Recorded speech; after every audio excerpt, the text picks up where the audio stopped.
Viral baru-baru ini seorang imam sebuah masjid dengan brutal oleh ekstremis Hindu dan masjid pula oleh mereka. Juga seorang ekstremis Hindu pekerja kereta api 3 orang penumpang yang beragama Islam sambil melaungkan hidup India, hidup Narendra Modi. Juga sekumpulan ekstremis Hindu melakukan gangguan kepada muslimah yang memakai tudung direkam dan diviralkan. Wanita muslim hari ini juga tidak lagi dibenarkan untuk memakai tudung di sekolah. Dan sebelum ini juga kanak-kanak perempuan muslim berumur 5 tahun diculik dan oleh lelaki Hindu yang bernama Rinku Verma yang berumur 40 tahun. Juga sesiapa orang Islam yang menjual lembu akan seperti mana yang berlaku di Gujarat. Dan semua ini berlaku di India. Kenapa mereka buat macam tu? Kita akan bahas dalam video kali ini.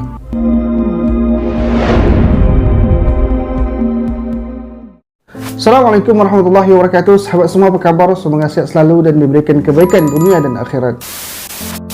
Hari ini pembantaian kepada umat Islam di India semakin menjadi-jadi. Bahkan sudah menjadi tradisi bagi mereka untuk membunuh orang Islam yang berada di sana. Seperti mana yang terjadi baru-baru ini pada 1 Ogos tahun 2023. Ekstremis Hindu membunuh seorang imam bernama Hafiz Saad yang baru berusia 19 tahun. Hafiz Saad ini oleh lebih 50 orang ekstremis Hindu dengan mereka menembak secara rambang ke dalam masjid. Pada ketika itu 3 orang yang berada di dalam masjid, 2 cedera dan seorang imam Hafiz tadi terkena tembakan yang bertalu-talu sehinggalah syahid. Perkara ini terjadi disebabkan diskriminasi yang melampau oleh parti politik BJP dan disokong oleh ekstremis Hindu yang sememangnya tidak menyukai orang Islam. Sehinggalah berlakunya pertembungan antara orang Islam dan juga penganut Hindu di Jalan Nuh. Maka berlakulah kerosakan, rusuhan dan mengakibatkan kematian 4 orang, termasuklah 2 anggota polis. Walaupun terpaksa dilarikan dengan bermacam-macam cara, keadaan itu tidak habis di situ saja, tetapi ia diteruskan oleh satu kumpulan ekstremis Hindu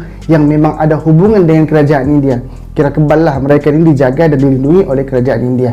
Maka mereka memberi amaran dan juga melarang untuk umat Islam melakukan solat Jumaat di Masjid Jamak Anjuman. Tetapi tiba-tiba pada 1 Ogos pula mereka dah rancang untuk membunuh umat Islam yang berada di masjid. Sebab itulah mereka dah siap-siap membawa senjata untuk menghabiskan umat Islam di masjid tersebut. Dan mereka menembak secara rambang sesiapa sahaja yang berada di masjid tersebut. Bukan setakat itu saja, mereka pun dah memang rancang untuk menghancurkan masjid dan juga kawasan di sekitarnya, sehinggalah beberapa rumah dan kenderaan yang berada di situ pun turut dibakar oleh mereka. Sebelum ini pun pernah viral juga diskriminasi dan juga larangan memakai tudung bagi pelajar muslim di sekolah, sehinggalah berlakunya rusuhan. Ditambah lagi oleh menteri daripada parti BJP yang menghina baginda Nabi tapi tidak dikenakan apa-apa tindakan, sehinggalah umat Islam di seluruh dunia tunjuk perasaan boikot dan sebagainya.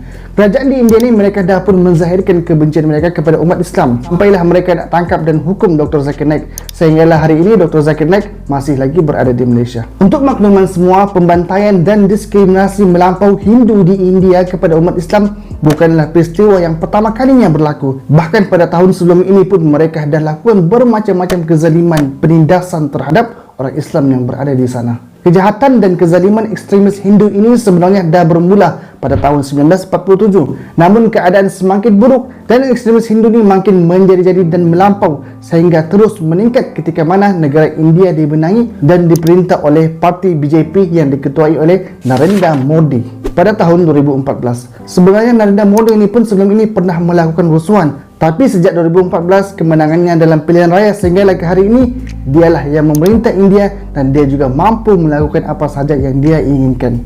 Untuk makluman semua, rata-rata pemimpin daripada parti BJP ini memang jelas mempunyai ideologi anti-Islam dan mereka menyatakan pendirian mereka dalam memusuhi Islam. Kita boleh dengar daripada ceramah-ceramah mereka, boleh bunuh orang Islam, boleh menghancurkan masjid, dan hari ini mereka dah pun lakukan lagi dan lagi. Juga Subramaniam Sami yang merupakan wakil daripada parti tersebut secara terang-terangan menyatakan orang Islam di India tidak layak mendapat layanan sama rata dengan orang Hindu. Bahkan kenyataan sensasi yang diucapkan oleh wakil parti tersebut iaitu Nupur Sharma di Instagramnya pada tahun 2022 memang mengundang kemarahan umat Islam. Bukan hanya di India tetapi di seluruh dunia kerana telah menghina baginda Nabi SAW. Paling biadab ialah salah seorang Sami Hindu bernama Narsihanan telah mengisytiharkan kepada penganut Hindu agar perlu mengambil ahli Mekah daripada tangan orang Islam. केवल अफगानिस्तान तक नहीं, हमें मक्का के उस मंदिर को भी लेना होगा जहां महादेव की गंगा जमजम के रूप में बहती है। आपको कैंसर परवार वहां जाकर करना पड़ेगा जहां से सारा कैंसर फैलता है। Yang mana mereka ingin jadikan Mekah sebagai kuil Hindu. Mereka mendakwa bahawa Kaabah ialah kuil Mahadif dan mereka mendakwa bahawa air Zam-Zam sebenarnya ialah Sungai Mahadif Gangga. Sebagaimana Sungai Gangga hari ini dah dijadikan tempat pembuangan mayat, kotoran dan sebagainya. Allahu Akbar. Banyak lagi lah kenyataan-kenyataan mereka yang memusuhi Islam, bukan hanya terdapat di India tetapi mereka memusuhinya di seluruh dunia. Bayangkanlah bagaimana umat Islam yang duduk di bawah pemerintahan seperti itu. Nampak jelas pemerintahan India di bawah taklukan Narendra Modi ini secara halus ingin menghapuskan umat Islam di India yang merupakan kaum minoriti di negara tersebut. Kini India menjadi negara yang tidak lagi aman diduduki oleh umat Islam di sana. Mereka akan berhadapan dengan diskriminasi setiap hari, rasis dan juga dizalimi dan dibunuh. Larangan memakai hijab, menafikan hak merayakan Aidil Adha, masjid dirobohkan dan mendirikan kuil Hindu, membakar kediaman umat Islam, pusat pengajian agama seperti madrasah diancam tutup dan hak kewarganegaraan bagi orang India yang beragama Islam turut dibatalkan. Ini dibuktikan apabila kerajaan India yang telah pun meluluskan Akta Kewarganegaraan Pindaan 2019 yang mana undang-undang tersebut membolehkan pendatang tanpa izin daripada kalangan minoriti Afghanistan, Bangladesh dan juga Pakistan yang beragama Sikh, Buddha dan Kristian untuk memohon kerakyatan India, namun melarang umat Islam daripada negara tersebut untuk memohon kerakyatan di negara itu. Sedangkan mereka satu bangsa, satu bahasa, cuma berlainan fahaman agama sahaja. Bahkan undang-undang ini telah diperalatkan oleh parti BJP pada pilihan raya umum sebelum ini untuk meraih undi dan sokongan majoriti daripada penganut agama Hindu dengan memainkan sentimen anti-Islam. Mereka menang dan mereka memerintah. Meskipun Muslim di India adalah minoriti, tetapi populasi penduduk Muslim di India setakat 2023 ini ialah 195 juta. Tidak boleh dinafikan hak mereka. Maka berlakulah demonstrasi besar-besaran yang diadakan di Jami'ah Millah Islamiyah di New Delhi dan Al-Ghira Muslim University di Uttar Pradesh demi menzahirkan bantahan terhadap pelaksanaan undang-undang tersebut. Bahkan undang-undang ini turut mendapat kecaman daripada Pertubuhan Bangsa-Bangsa Bersatu, mengecam undang-undang tersebut serta dianggap sebagai satu bentuk diskriminasi terhadap umat Islam di India, serta mengecam tindakan pimpinan Narendra Modi adalah rasis dan bersifat menindas kaum minoriti Islam yang berada di India. Bangladesh turut mengecam tindakan India. Malaysia juga tidak terkecuali menyatakan bantahan terhadap undang-undang kontroversi tersebut dengan kenyataan Perdana Menteri pada ketika itu iaitu Tun Dr. Mahathir yang menyatakan bahawa undang-undang tersebut akan menyebabkan sebilangan besar umat Islam tidak mempunyai negara. Kerajaan India berang lalu memanggil duta Malaysia dengan menyatakan bantahan terhadap komen Tun Dr. Mahathir. Sahabat semua, saya yakin perkara yang berlaku di India ini bukanlah ajaran yang diterapkan dalam agama Hindu, kerana ia jelas telah pun melanggar nilai kemanusiaan, menafikan hak kemanusiaan seseorang yang diajarkan dalam semua agama. Bahkan apa yang berlaku pada hari ini di India ini adalah berpunca daripada pimpinan parti politik BJP yang mencetuskan huru-hara seolah-olah pergolakan yang berlaku di sana sudah dirancang sekian lama, dan setiap perkara yang berlaku di sana mesti akan dikaitkan dengan Islam. Islamlah yang memulakan, Islamlah yang jahat dan sebagainya, sehingga lahirlah istilah Islamfobia yang menakutkan orang bukan Islam terhadap umat Islam. Tetapi hakikatnya bukan Islam itu yang zalim. Lihatlah negara-negara yang majoriti Islam, agama lain bebas diamalkan dan amat untuk mereka beribadah, mengamalkan ibadah mereka. Tetapi umat Islam yang berada di negara bukan Islam pula yang banyak ditindas dan dizalimi, seperti mana yang berlaku kepada bangsa Uyghur Muslim di China, Rohingya dan Muslim di India dan sebagainya. Sejarah telah membuktikan bahawa orang bukan Islam yang berada di bawah pemerintahan orang Islam pasti akan berada dalam keadaan aman dan selamat. Namun orang Islam yang berada di bawah taklukan orang bukan Islam pasti akan dianaktirikan serta menjadi bangsa rasis di bumi kelahiran mereka sendiri hanya kerana berbeza pegangan agama.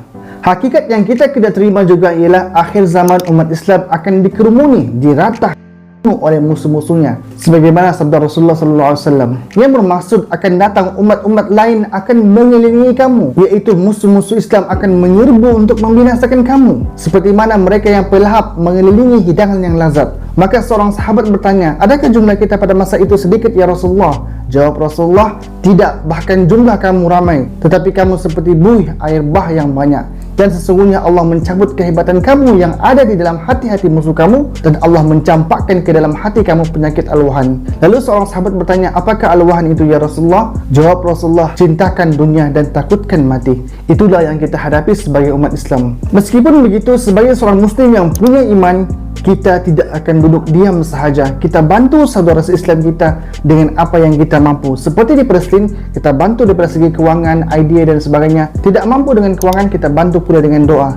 sekurang-kurangnya terdetik dalam hati kita untuk membantu saudara se-Islam di mana sahaja mereka berada, dan kita tidak rela melihat mereka ditindas dan dizalimi. Jadi sama-sama kita doakan semoga saudara se-Islam kita di mana sahaja berada, Allah berikan kekuatan kepada mereka dan tetap istiqamah dalam Islam. Sama-sama juga kita ambil iktibar dan pengajaran bahawa musuh-musuh Islam ini tidak akan pernah senang, tidak akan pernah redha kepada umat Islam, seperti mana firman Allah Subhanahu wa taala, "Walan tardu ankal yahud walan nasara hatta tattabi'a millatahum." Dan tidak akan pernah redha kepada engkau wahai Muhammad orang Yahudi dan juga Nasrani sehinggalah kita mengikuti jejak langkah mereka.